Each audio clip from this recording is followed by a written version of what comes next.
Welcome back to the channel. My name is James. I'm the lead coach for the Endeavour Network, and today we're going to be highlighting our team building services that we have built over the years. So, welcome to the adventure.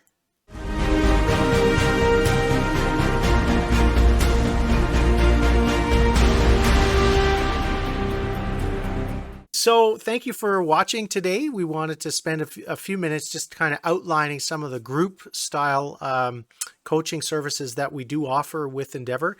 Now, it doesn't matter the size of company. It could be, 3 employees, it could be 30, it could be 130.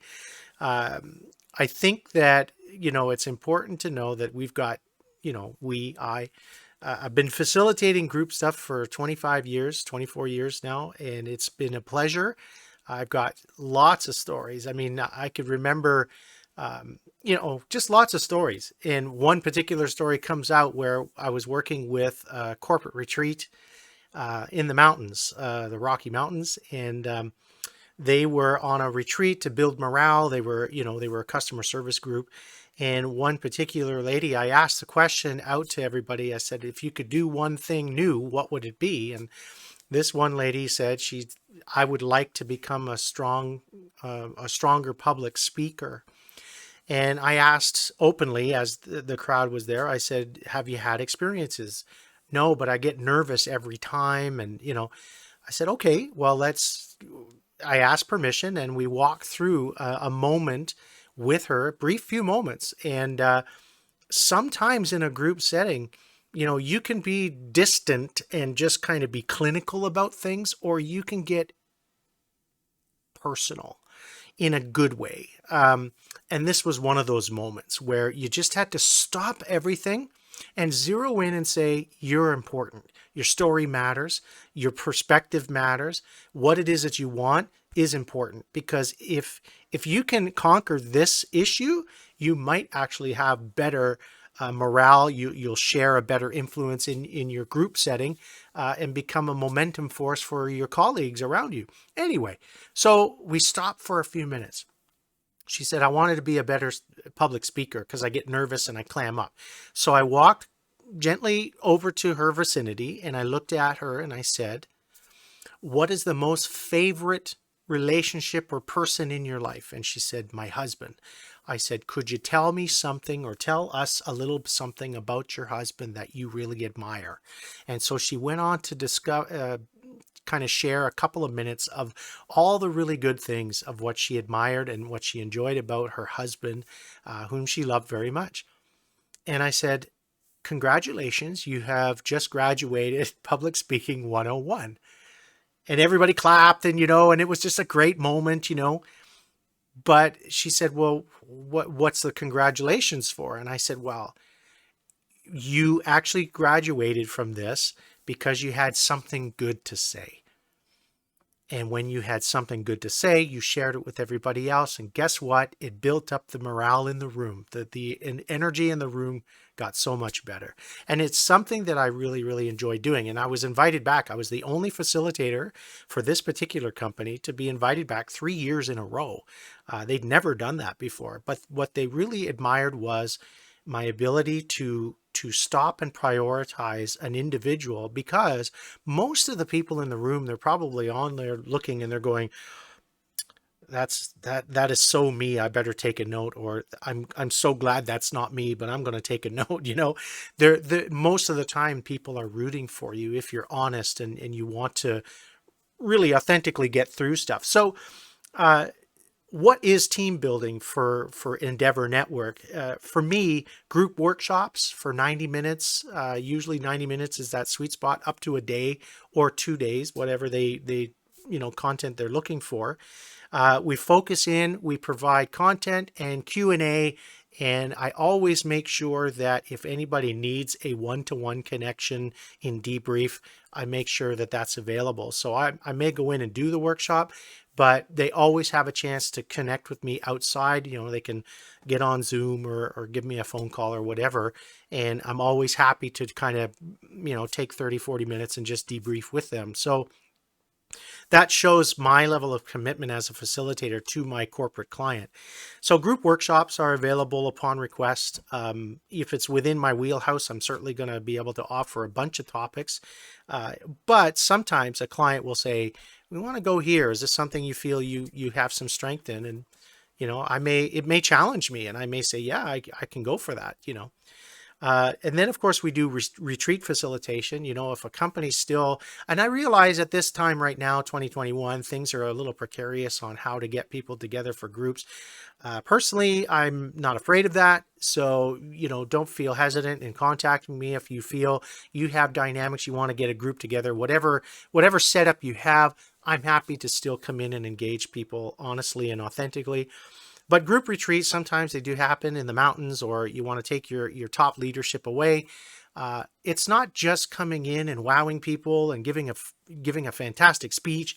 I'm actually there all weekend long, or all the event, and always, like I said before, if you give the facilitation, but you're always making yourself available to meet people one to one, just to kind of offer support throughout the time that they're together. And some of the things that we've experienced and over the years, and just the results that I've seen, and companies do feed back to me, hey, this was, you came to see us 5 years ago, here's really what I've noticed, that kind of thing. The last, but certainly not least, is what I nicknamed perspective mentoring. I needed to get away from certain stigmas when coming on site to a company. Sometimes the companies, they don't want you in the environment, but sometimes they do, and they need help with their people management. One particular client had, he was a pro at buying and selling his goods and services, what he did for his company, but managing people was really a struggle for him. And it had nothing to do with his lack of genius. I mean, he was a really good person. He was a great, but he kind of struggled with leadership and working with people and their ups and downs, day to day. So I came in on site, and what I did was provide coaching on site as they were working. And I had the way that perspective mentoring, what I call perspective mentoring, it escapes or avoids the perception that I'm the consultant brought in to assess. I'm not assessing or evaluating anybody. I'm actually lending support, building communication, helping people feel better about their work, understanding the value of investing into their work.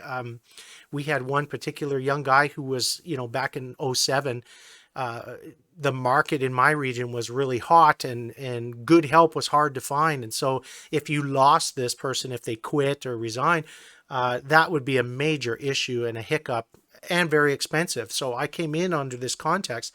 I said, I need to help you reduce any kind of turnover. And so part of that journey was working personally with people. And this young guy, he was really frustrated with, the fact that he didn't feel regarded or heard. He's had a high level of commitment and enthusiasm, but he felt disrespected. And so over the course of a few other events that I don't have time to describe here, there was a particular toxic employee that left the company just like that. And that left them in a lurch. And I said, I went to the owner of the company and I said, well, I've talked with this young guy. He's been with you for 5 years and he's really excited to kind of go places. He's made an investment and he almost resigned a couple of weeks ago. And I find that this is a very serendipitous event here. Would you consider him? I think he would he would do very well for you. And so they did. They promoted him, and he went in. The former employee's office looked like a junkyard. He went in and he painted it on his own. Like, he went in, painted it, cleaned it up, put up all his hockey, paraphernalia and stuff, and he really invested and made it something, which he became one of the best representatives of the company. So this is one of the value points of perspective mentoring or on-site coaching. Is I'm not there to assess, and I'm not there to therapy people. I'm there to help provide perspective, give some guidance on how to better communicate, work out problems on site. And if people needed sales help or they needed leadership help, they were always welcome to kind of corner me for a coffee. And I would take them off site to a coffee shop for 20 minutes and just give them a chance to debrief. And the kinds of problems that were worked out, we really headed things off at the pass before they got too big or too unmanageable to deal with. So working with people is not just a one and done kind of thing. It is a relationship. And so all the, through all the team building stuff that we offer, I want you to know that if you decided you wanted to work with Endeavour Network, you wanted myself to help you with this is a relationship. I look for long-term engagement and I look for long-term relationship because you're worth it. And I hope that you found this helpful today. So if you have thoughts or questions, please feel free to contact us. You can go to the website link below and book up a free consultation, no obligation for yourself. Anyway, thank you so much for watching, and please like and subscribe to the channel as it really does help us out. And stay tuned for a few more product videos or service videos that we're going to be offering. So very excited. Have a great day.